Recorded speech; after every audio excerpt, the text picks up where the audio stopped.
I'm Amber Collins, 32, and I never imagined my sister's wedding preparations would end with me canceling everything I secretly paid for. That slap across my face in the bridal boutique wasn't just painful, it was the moment I finally saw who my sister really was. After years of being the family ATM, while they belittled my accomplishments, something in me snapped that day.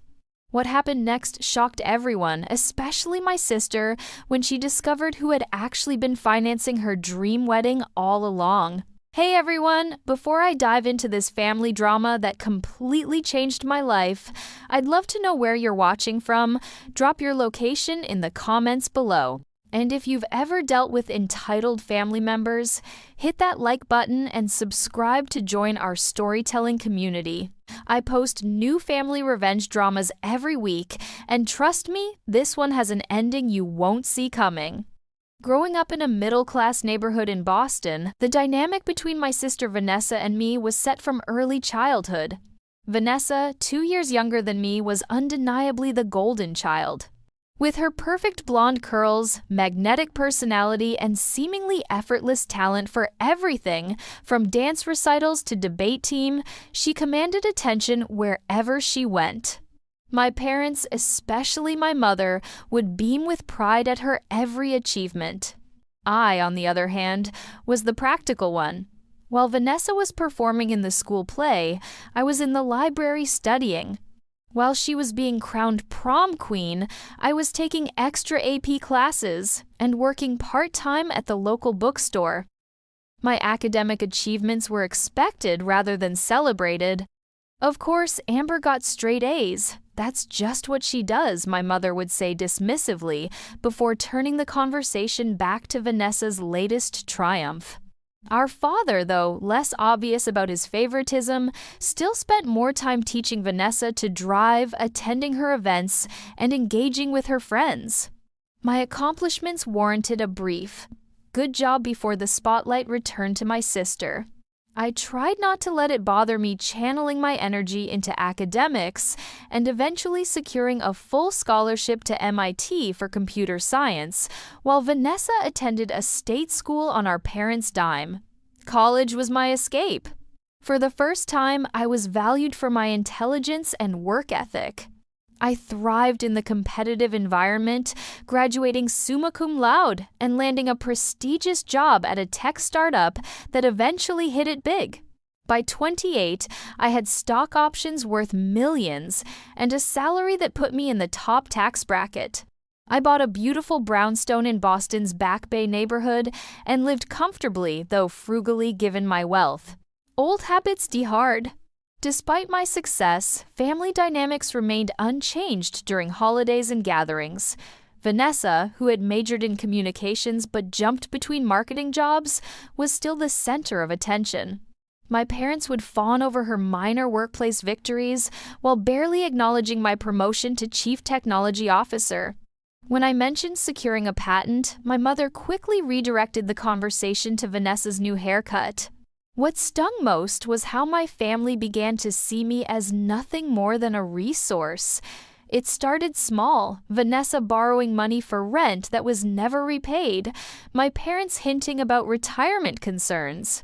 I wanted to help, so I set up a modest monthly stipend for my parents and occasionally covered Vanessa's larger expenses, always under the guise of loans that we both knew would never be repaid. When Vanessa met Bradley, a charming but perpetually unemployed entrepreneur with big dreams and empty pockets, I was immediately skeptical.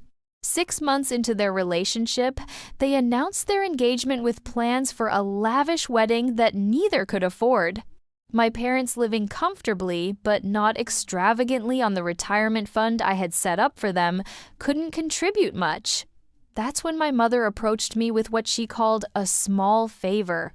She asked if I could help out a little with the wedding costs. Seeing an opportunity to finally win some family approval, I agreed to more than help. I secretly offered to pay for the entire wedding with the condition that my parents would pretend the money was coming from them. I thought this would preserve Vanessa's pride while finally earning me some silent recognition from my parents. What I didn't realize was how this decision would spiral into months of entitled behavior, increasing demands, and ultimately the moment that would force me to reevaluate everything I thought I knew about my family and my place within it. The wedding that was initially budgeted at $30,000 quickly ballooned to over $100,000 as Vanessa's vision grew more extravagant by the day. And through it all, neither my sister nor my parents showed an ounce of gratitude. Instead, their demands only intensified, and their treatment of me worsened, setting the stage for the breaking point that was about to come. Over the 6 months following the engagement announcement, what had started as a reasonably priced wedding transformed into an exercise in excess. Vanessa had always been materialistic, but with an apparently unlimited budget, courtesy of our generous parents, her demands grew increasingly outlandish. The venue changed from a charming local hotel to an exclusive estate that required booking a full year in advance, which I secured by paying a premium to have another couple move their date. The guest list expanded from 150 to 300 people, many of whom were Vanessa's casual acquaintances or Bradley's business contacts, people he hoped might invest in his latest venture. The catering quote tripled when Vanessa insisted on a celebrity chef. The flowers had to be imported from Holland. The photographer was flying in from Paris. Each change came with a casual text. Mom said to tell you we need another $15,000 for the band Bradley wants. Through all this, I remained invisible in the planning process. Vanessa had 8 bridesmaids, including women she'd met only months before, but I was relegated to family with no special role. When I gently asked if I might be a bridesmaid, Vanessa laughed and said, "Oh, Amber, you're not really the bridesmaid type, are you? You'd be uncomfortable in the dresses and probably want to wear flats instead of heels." My mother nodded in agreement, adding, "You've never been interested in these girly things, dear." Meanwhile, my career was reaching new heights. Our startup was acquired by a tech giant, multiplying the value of my stock options overnight. I closed a major deal that made headlines in the industry press. But when I mentioned these achievements during Sunday dinner, my mother interrupted with, "That's nice, honey." Did I tell you Vanessa's wedding was featured on a popular wedding Instagram account? They loved her color scheme. The financial demands continued to escalate.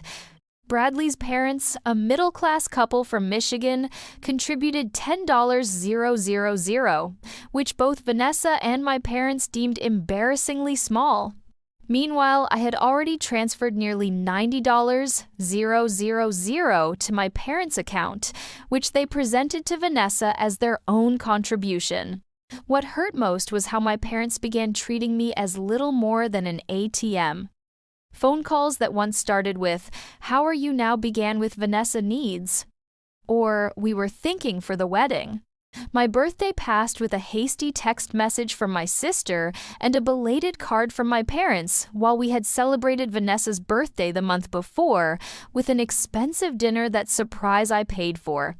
The breaking point began to form when I overheard a conversation between Vanessa and her maid of honor during a dress fitting I wasn't invited to but had driven my mother to.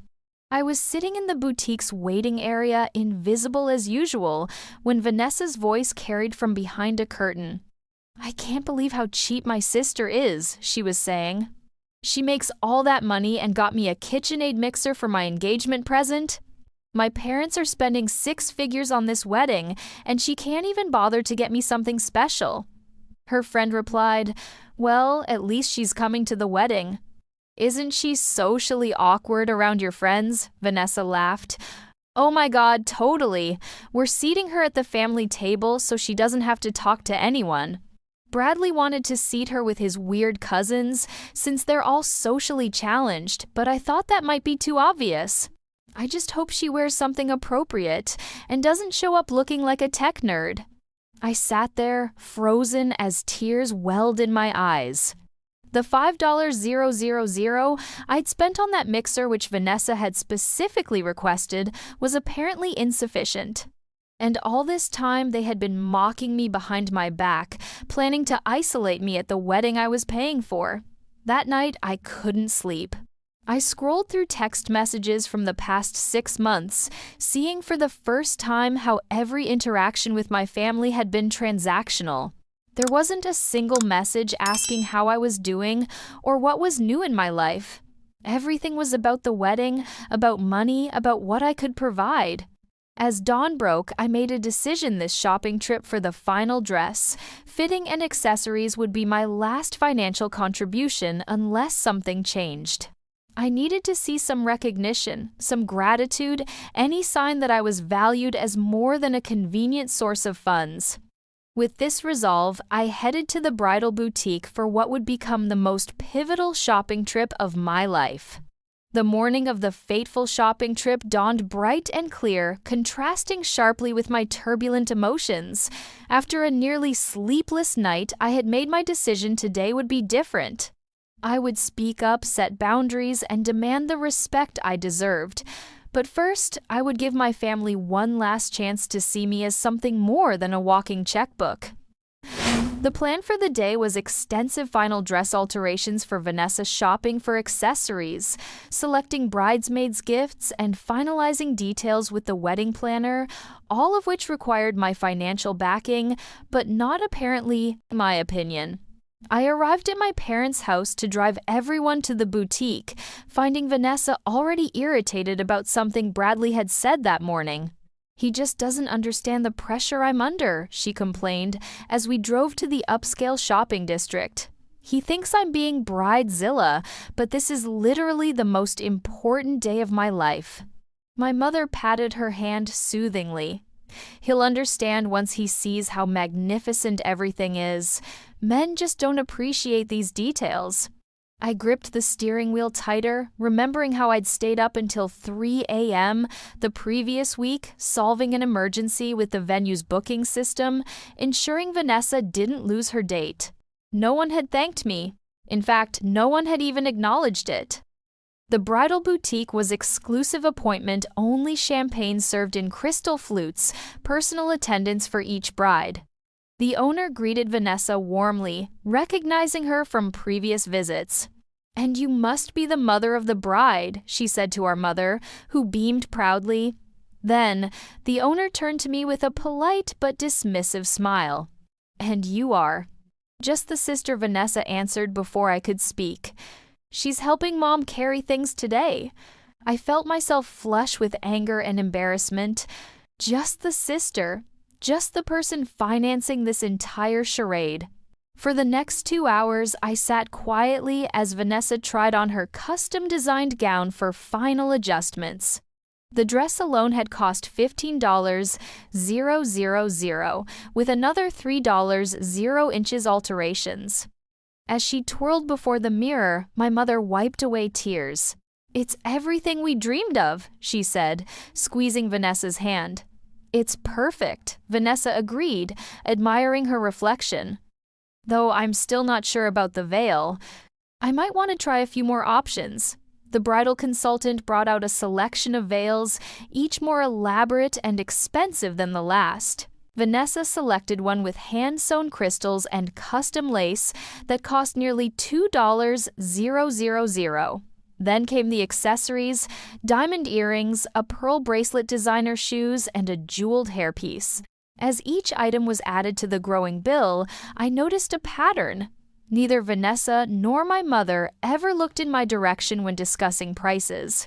They simply nodded to each other as if the money materialized from thin air. The total for just today's purchases was approaching $25,000, and not once had anyone acknowledged who would be paying.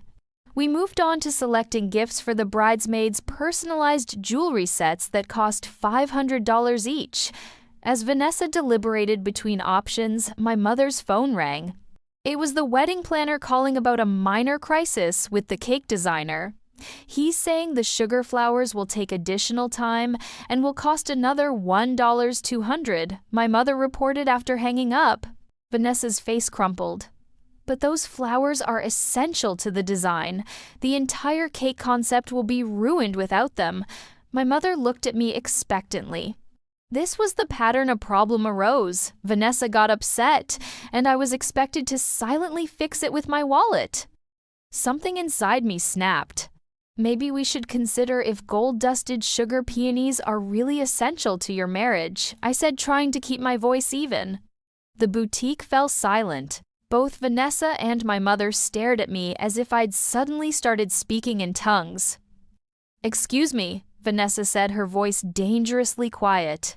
"I'm just suggesting that maybe we've lost perspective here." I continued, feeling a strange, calm descend over me. The cake already cost $3,000. Adding another $1, for decorative flowers that people will barely notice seems excessive. My mother laughed nervously. "Amber, dear, we're not asking you to pay for it. This is between us and Vanessa." The sheer audacity of that statement left me momentarily speechless. Not asking me to pay for it. Who did they think had been paying for everything? "Actually," I said slowly, "I think it is my business, considering I've paid for every single aspect of this wedding so far." A confused look passed between my mother and sister. "What are you talking about?" Vanessa asked. "Mom and Dad are paying for the wedding." I turned to my mother, whose face had gone pale. "You didn't tell her." My mother fidgeted with her purse strap. "We didn't want to make things complicated." "Complicated," I repeated, my voice rising. "You mean you didn't want her to know that her socially awkward sister, who isn't even a bridesmaid, is actually funding her entire dream wedding?" Vanessa looked between us, confusion giving way to understanding.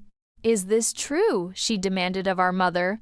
Before my mother could respond, Vanessa turned on me. "So what, you've been secretly paying for my wedding so you could hold it over my head? Is this how you finally get to feel superior to me?" The unfairness of her accusation felt like a physical blow. "That's what you think, that I did this to feel superior. Why else would you do it in secret? This is just like you, Amber, always needing to prove you're better than everyone else with your big career and your money." "Well, I don't need your charity." "Charity?" I repeated incredulously. "I've given you over $100, because you're my sister and I wanted you to have your dream wedding. I've never asked for anything in return. Not thanks, not recognition, nothing." "Girls, please," my mother interjected, glancing nervously at the boutique staff who were pretending not to listen. "Let's discuss this at home." "No," I said firmly, "I'm done pretending. For years, I've been the family ATM. I pay for holidays. I funded Dad's retirement. I cover Vanessa's emergencies every other month. And how am I repaid? I'm mocked behind my back, excluded from wedding planning, and treated like an embarrassing afterthought." Vanessa's face contorted with rage. "You think you're so perfect. Just because you have money doesn't mean you get to control everyone's lives. No one asked you to pay for all that stuff." Actually, everyone asked. Constantly. Every single day for the past 6 months has been a new demand for money. "That's not true," Vanessa shouted, tears streaking her mascara. "You're twisting everything to make yourself the victim, and then it happened." As I opened my mouth to respond, Vanessa stepped forward and slapped me hard across the face. The sound echoed through the quiet boutique. My cheek stung, but the physical pain was nothing compared to the realization that had crystallized in that moment. My own sister, the person I had sacrificed so much for, hated me enough to hit me. In the shocked silence that followed, I touched my cheek and looked at my sister, really looked at her, perhaps for the first time. What I saw wasn't the golden child or the beloved sister I'd been desperate to please. I saw an entitled, ungrateful woman who had been enabled her entire life to take and never give back. "I'm done," I said, quietly picking up my purse. "The wedding is off. At least my funding of it is." As I walked out of the boutique, leaving my stunned mother and sister behind, I felt something I hadn't experienced in years: freedom. The weight of family obligation and unrequited love that had been pressing on me for decades suddenly lifted. I had finally reached my breaking point, and surprisingly, breaking felt a lot like healing. The drive home from the boutique passed in a blur. My phone buzzed incessantly, first with angry texts from Vanessa, then increasingly desperate messages from my mother, and finally calls from my father that I let go to voicemail. I turned off my phone and sat in my living room as evening fell, watching the sunset paint the Boston skyline in shades of gold and crimson. For the first time in months, perhaps years, I allowed myself to feel the full weight of my family's treatment. The realization was both painful and liberating. I had been used consistently and deliberately by the people who should have loved me most. The slap wasn't an anomaly. It was simply the most physical manifestation of the contempt they'd shown me all along. The next morning, I woke to 37 missed calls and dozens of text messages. I scrolled through them with detached curiosity, watching the progression from anger to disbelief to panic. "Vanessa, how dare you make a scene like that? You're just jealous because no one would ever want to marry you. Mom, Amber, call me immediately. Your behavior was completely inappropriate. Dad, your mother is very upset. Call home." As the reality of my withdrawal sank in the messages changed, "Vanessa, you can't just back out now. Everything is booked and paid for. Mom, we need to discuss this like adults. The deposits can't be refunded. Dad, this isn't fair to your sister. She's been planning this for months." By evening, desperation had set in. "Vanessa, okay, I'm sorry I slapped you. I was stressed. Can we please talk, Mom, sweetheart? I know we haven't always acknowledged your contributions enough. Please call me. Dad, the venue is threatening to cancel without the final payment. What do you want us to do? I didn't respond to any of them." Instead, I called my therapist, whom I'd started seeing 6 months earlier to deal with my family issues, and scheduled an emergency session. "Doctor." Patel listened attentively as I recounted the events at the boutique and the years of emotional neglect that preceded them.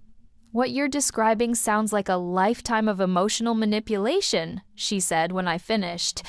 "You've been cast in the role of provider without receiving the basic respect and love you deserve in return." "But they're my family," I said weakly, "the old programming still running despite everything."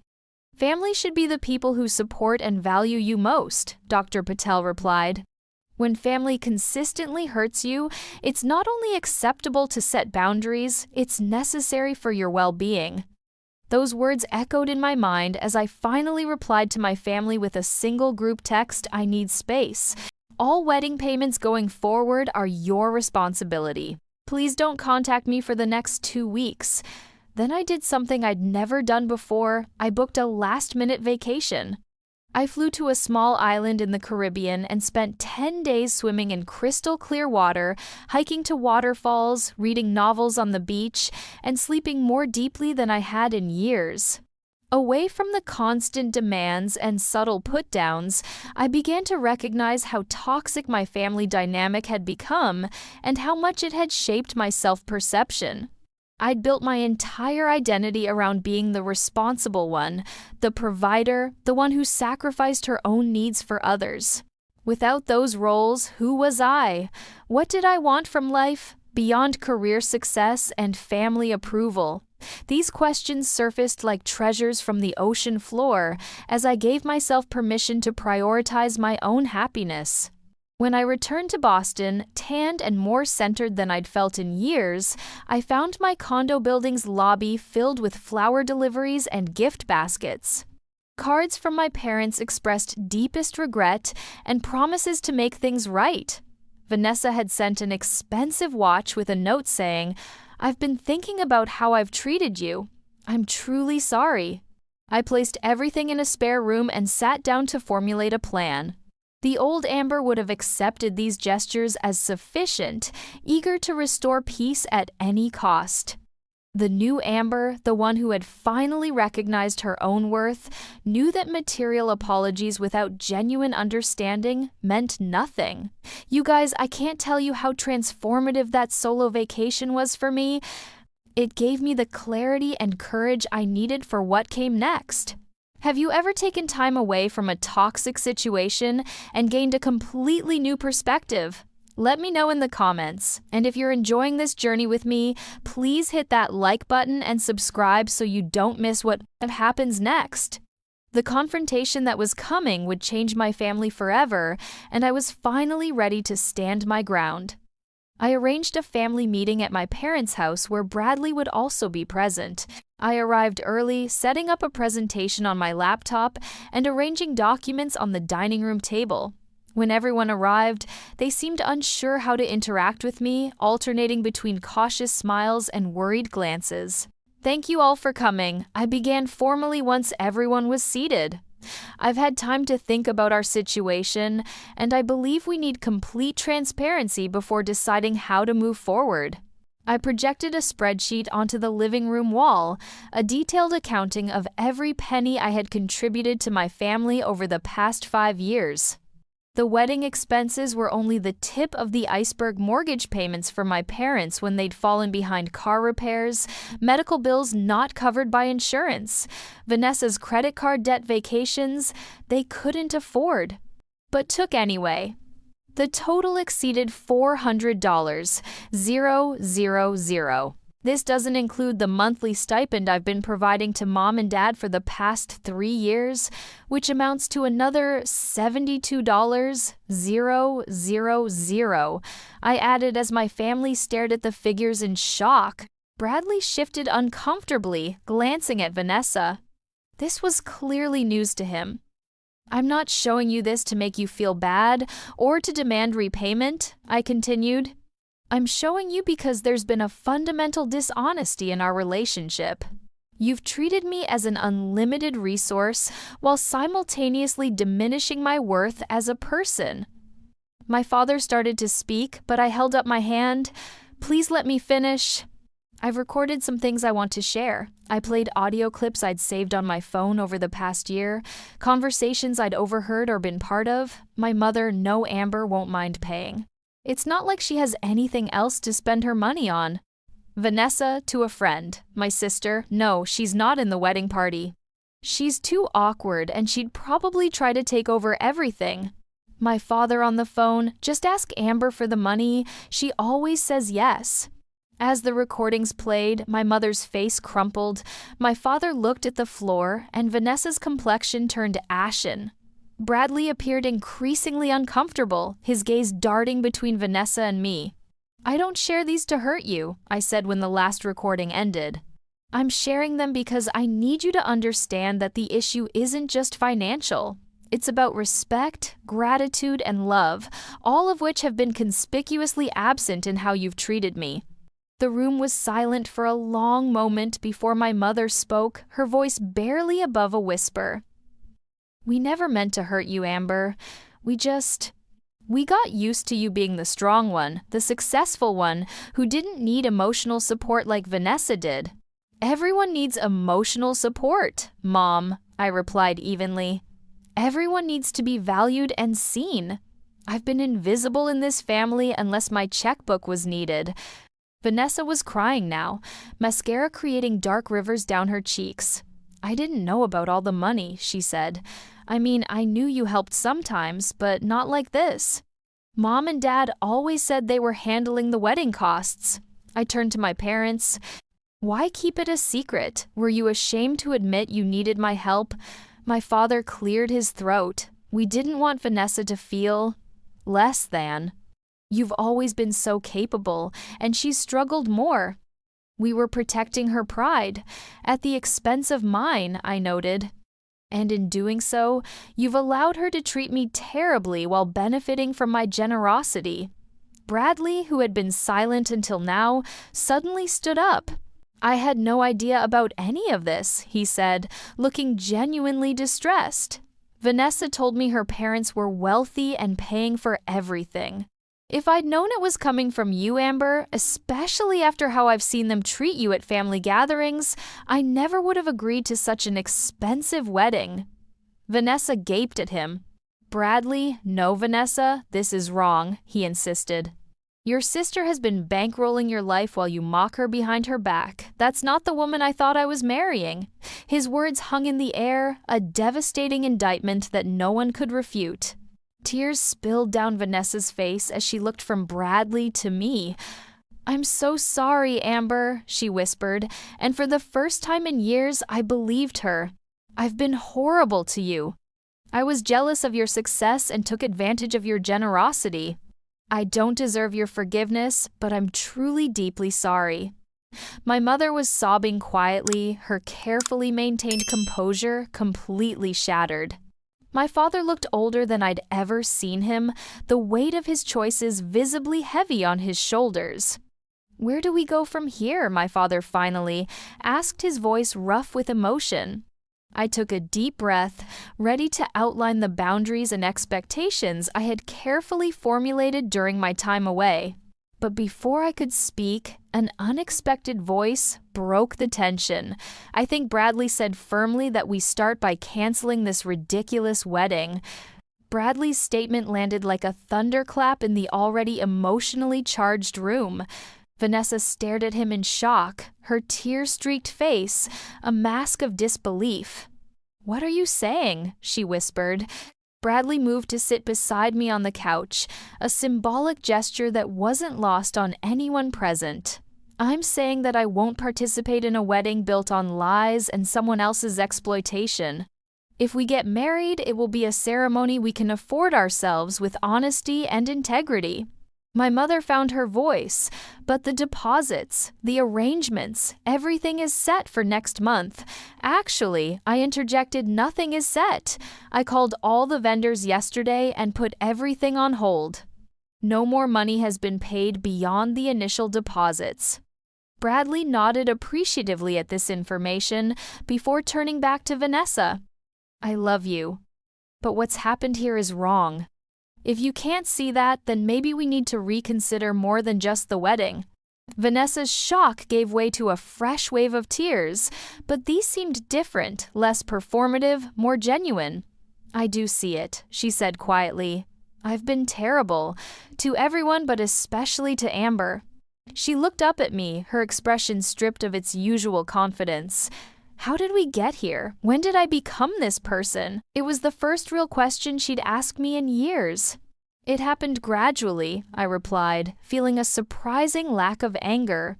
"You were given preferential treatment from childhood, and it shaped both of us.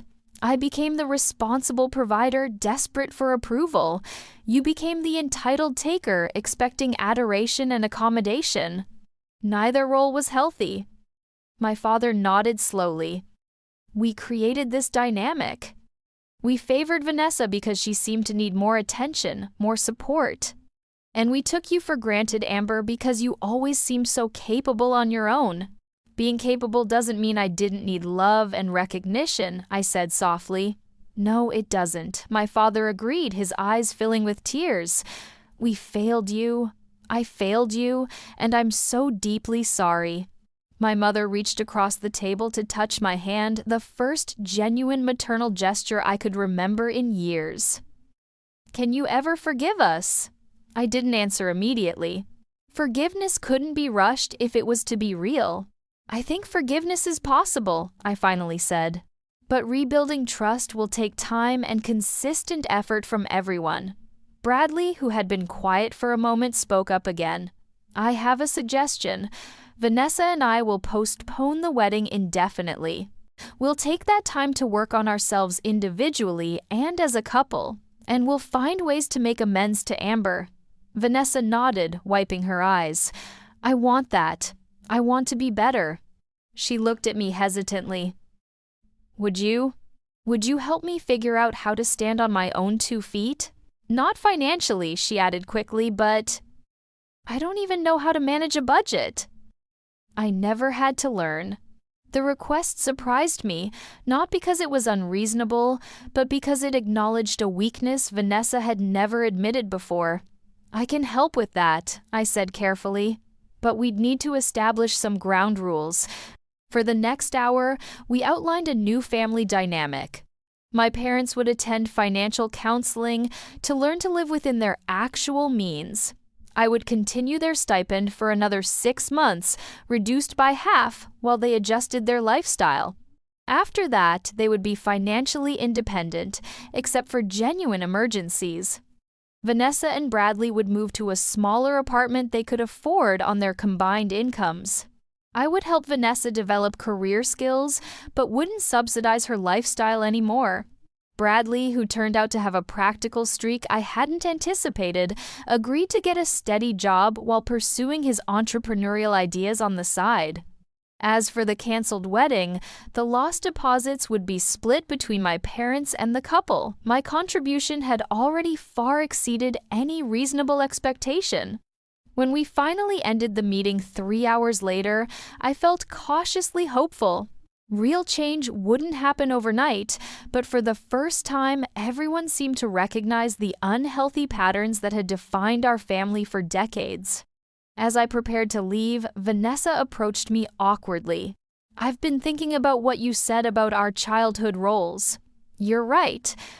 I never had to try very hard because everything was given to me, and I've been resentful of your success because deep down, I know I haven't earned anything in my life."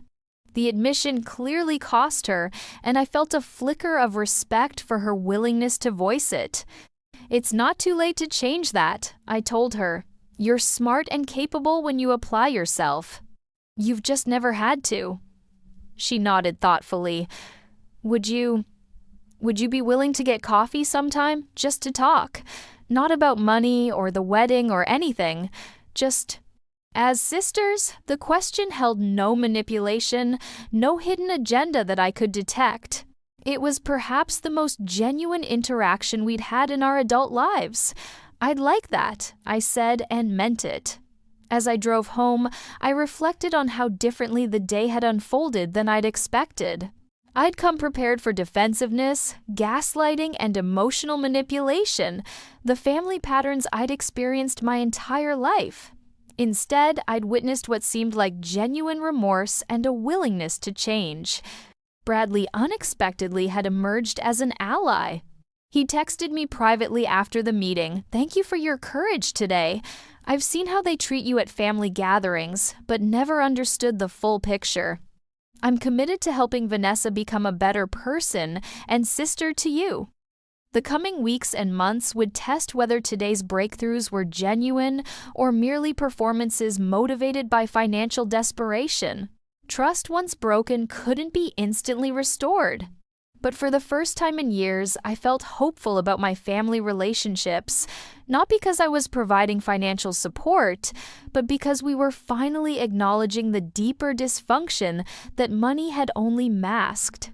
That night, I opened my laptop and began a journal entry, something Dr. Patel had encouraged as part of my healing process. As I typed, I realized I was smiling.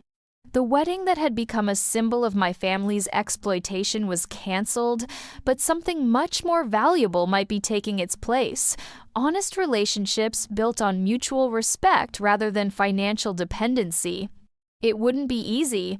Decades of entrenched behaviors couldn't change overnight.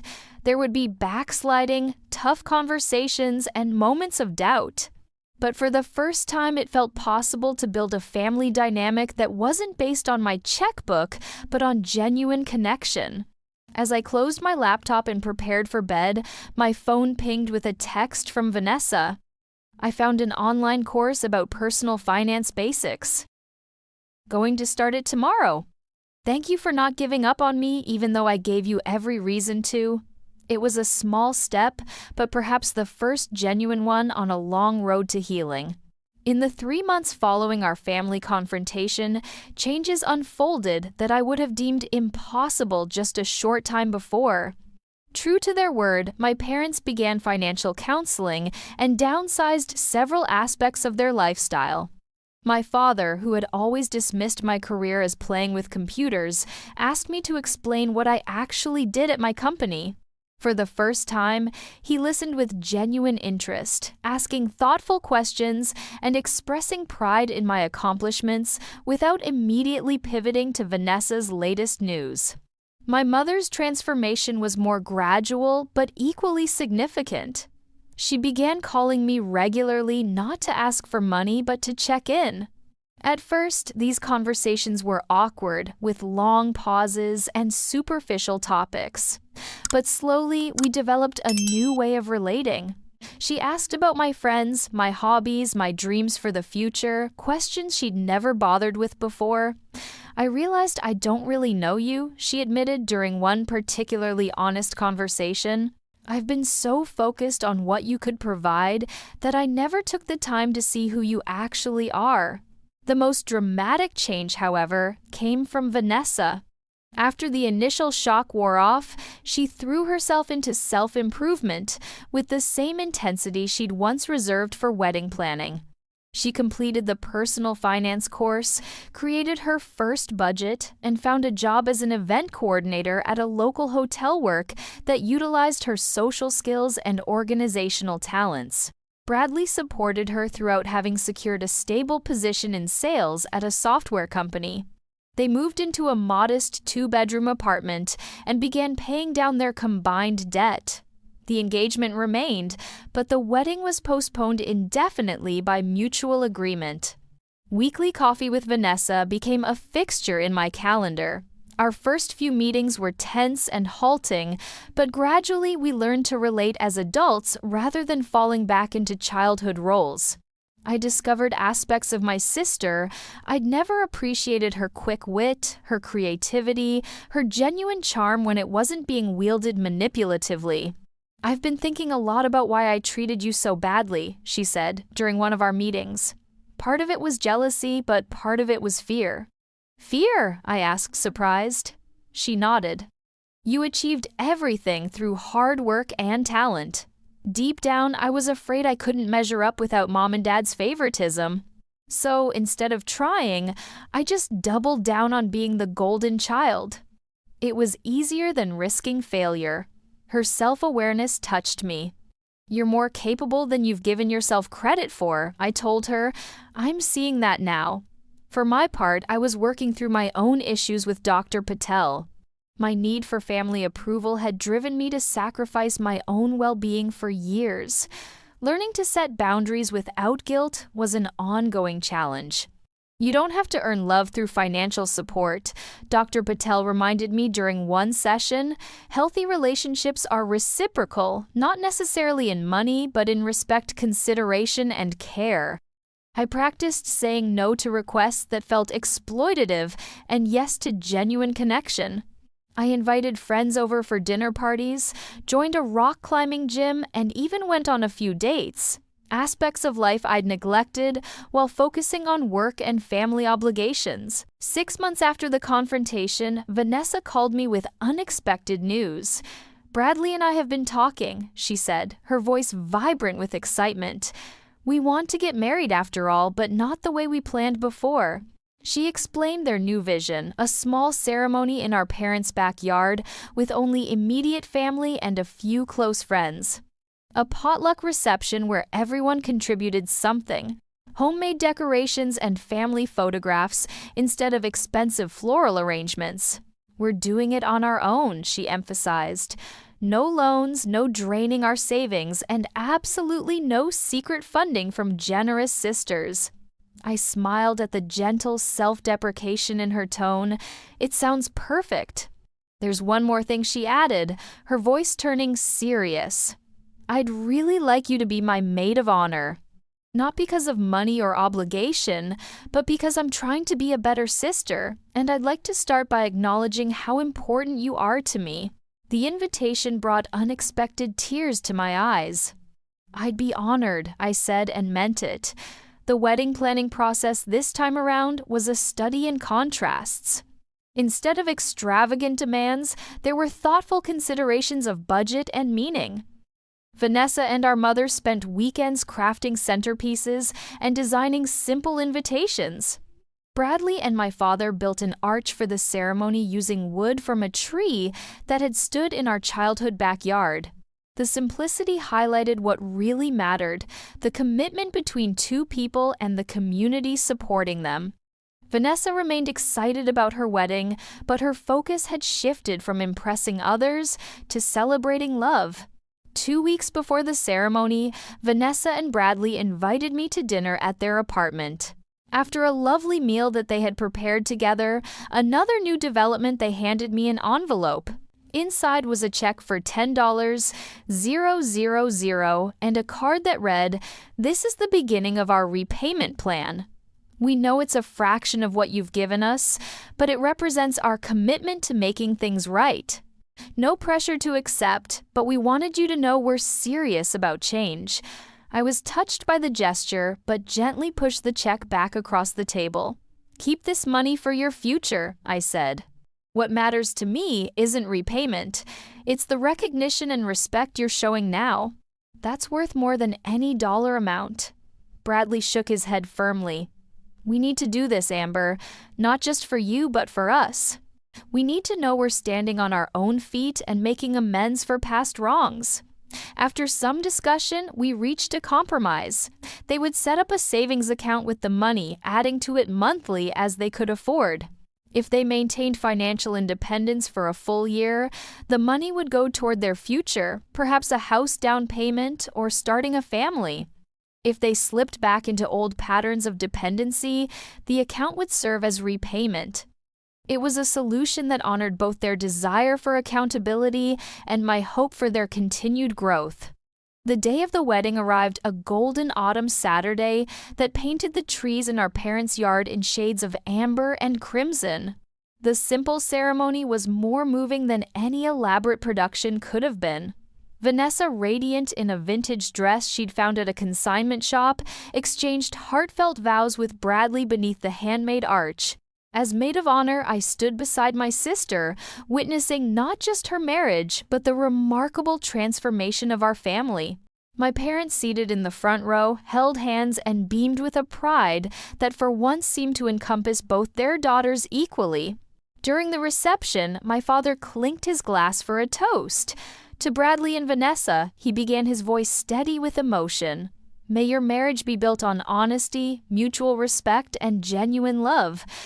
He paused, looking around the small gathering, and to Amber, whose courage forced us all to confront uncomfortable truths and become better people.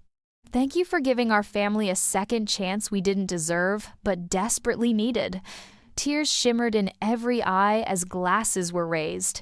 Vanessa squeezed my hand, her expression conveying what words could not: genuine gratitude, sisterly love, and the promise of a healthier relationship moving forward. In that moment, surrounded by the reformed family I'd nearly given up on, I realized that the greatest wedding gift hadn't been financial at all. It had been the painful but necessary confrontation that allowed us all to break free from toxic patterns and begin again with honesty and mutual respect. Some might say I lost $100,000 by canceling the original wedding. I would say I gained something far more valuable, a real family built not on financial dependency, but on authentic connection. And that, as they say, is truly priceless.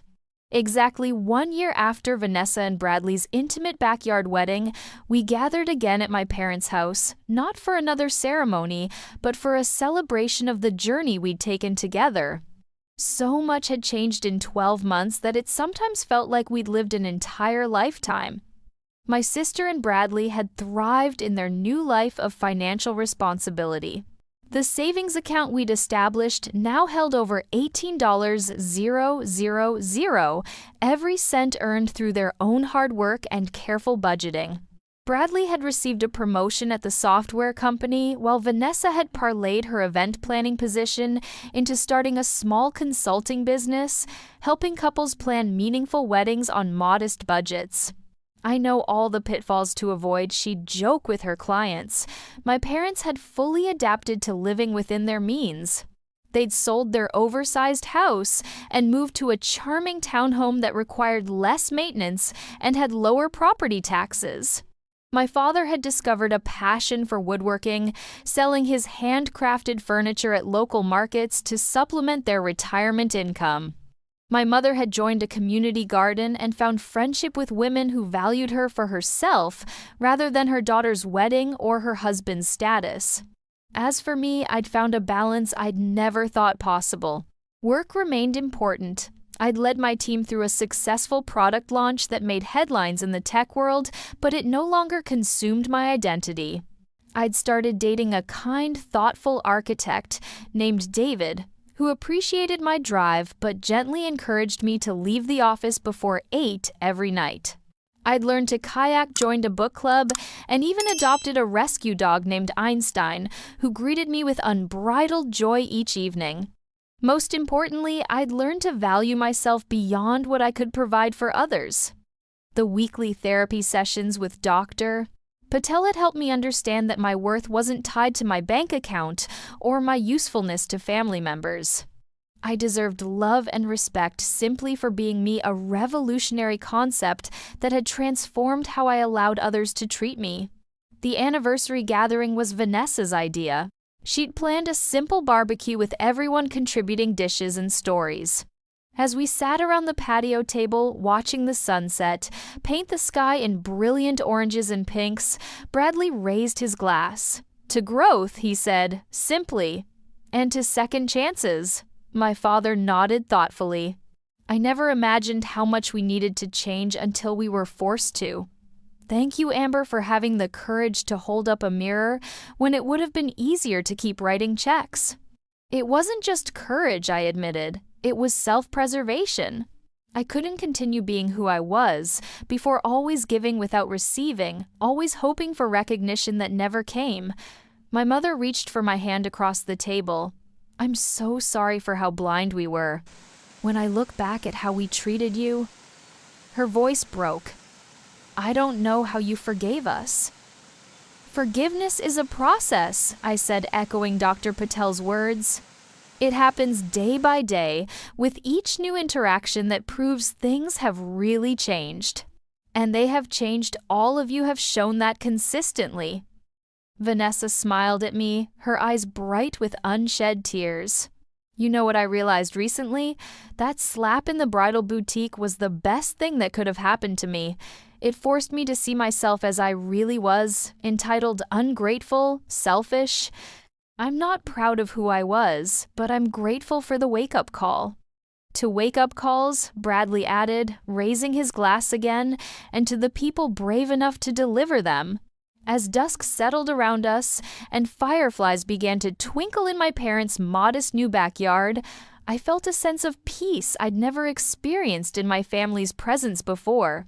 The painful dynamics that had defined us for decades had been replaced by something healthier, not perfect, still occasionally awkward, but fundamentally respectful and loving. Later, as we helped clean up, Vanessa pulled me aside. Bradley and I have some news, she whispered, her face glowing. We're expecting a baby in February. Joy surged through me as I hugged her tightly. That's wonderful. We wanted you to be the first to know, she continued. And we'd like you to be the godmother. Not because of your money, she added quickly, but because of who you are. The kind of person who gave her sister another chance, even after being treated terribly.